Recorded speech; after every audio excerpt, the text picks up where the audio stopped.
Hi, I'm Dr. Meg, and as an independent college counselor, I often tell people that everything comes down to the list, the college list, and having it be an inspired list. But it's one thing to say that, and it's another to show it. So today, I'm going to illustrate this by telling the story of two different students with radically different outcomes based on their college list. Stay tuned. So the first student was sort of did like the classic honor student track, which I have outlined in other videos. But basically, she just picked prestigious names out of a hat and just what sounds prestigious because I'm ambitious and I want to do something impressive. And then her top school was basically she did about as much math as I want to go to a Harvard closer to my house, so Stanford. And then because she knew she was expected to pick one safety school, she picked one that was 10 miles from her house, one where she would never actually want to attend, but she never thought she would ever go there, so it didn't matter. Now, as a result, this student, aka me, this was me in the 90s, got waitlisted where I really wanted to go, which was Stanford, got into Duke, but I didn't want to go there because I hadn't really researched it.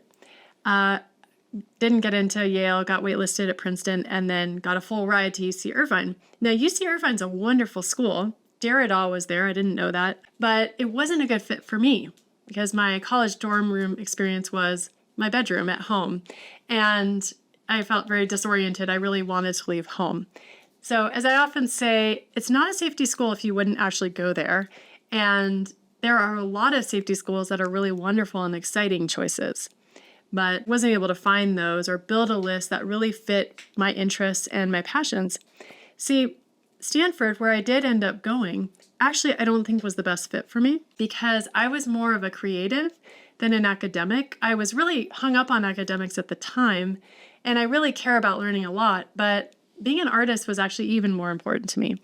And probably a smaller liberal arts school would have been a better fit than my reach or my safety if there was that middle rung missing in my list. My experience has actually really informed my work. I really try to help students and families build inspired lists because I know firsthand the effects of not doing your research.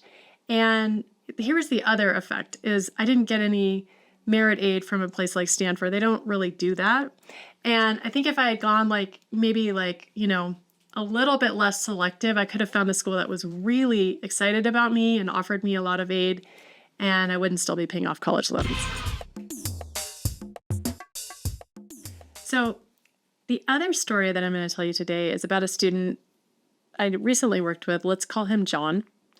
And because of his probably temperament, but also family support, John, a very gifted student at school, very academic, was not interested in the whole prestige thing. I didn't have to even talk him out of the Ivies. He wasn't interested. He had a good sense of where he wanted to go, and he wanted to stay pretty close to home. So he picked a school that was well within his reach that he really liked, and he applied there early. Now, he applied to some other schools. He applied to the UCs and a handful of other schools, but this was the school he just really felt like he was a good fit with. His essays reflected that.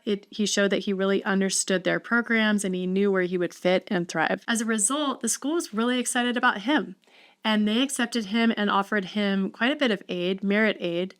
And so he felt like that was great, and he was pretty much done. By the time mid-December came around, he was already done with the process.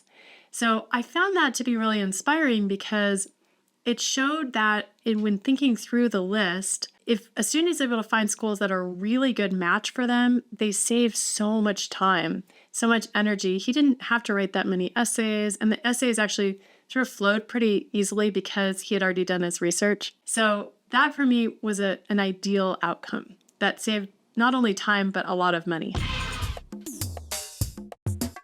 So I hope my stories show that everything comes down to building an inspired list.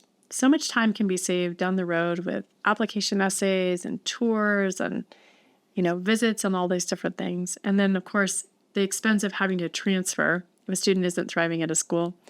It all comes down to figuring out who are you, what do you want, what's a school like, check out my other video on finding out the shadow side of a school. I find that very useful. And check out my other video where I try to talk you out of the Ivies. Also, I have a lot of free resources on reducing stress in the college admissions process. I've got a great quiz. The link is below. If this video was useful to you, please subscribe and like, and check out my other videos that are coming soon. Thanks so much. I'm Dr. Meg.